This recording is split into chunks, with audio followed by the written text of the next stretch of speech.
I've never been into electronic music. I don't even know how I got grouped into that, I guess. It started with hip hop. I started with an MPC when I started doing hip hop, really. And when I started digging records and looking for records, is when it became a full-blown obsession.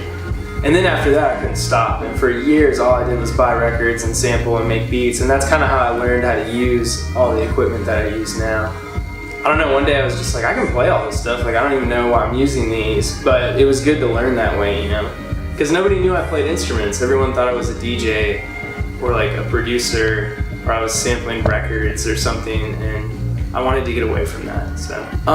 Most of my music isn't sampled. A lot of people think it is, but I actually play, I don't know, like 95% of it, and from this point forward, it's all 100% played. So I'm really into like the abstract, like beat scene, though, like Flying Lotus and stuff like that, No Such Thing, and Blockhead and DJ Shadow, and like that's the stuff that I really liked.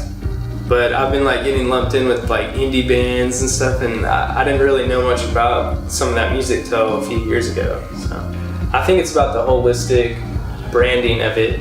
You know, I started with the name, and I had this brand and this idea in my head, and even what the music would sound like, what all the art would look like. And a lot of the times the art is done before the music. I'll do the art, and I'm like, oh, that's a cool idea, and I'll start doing music around that, and it kind of becomes this story. Like, I want there to be concepts, underlying concepts. I just like, I don't know, I just see a lot of artists not doing anything themselves, and it kind of, to me, it kind of kills it. It's like, like, you're not really doing everything, you're not really guiding your artwork, you're not even really producing your songs. I mean, some of those people aren't even recording all the parts or even writing the parts, and it's like, it takes the magic out of it, I think, so.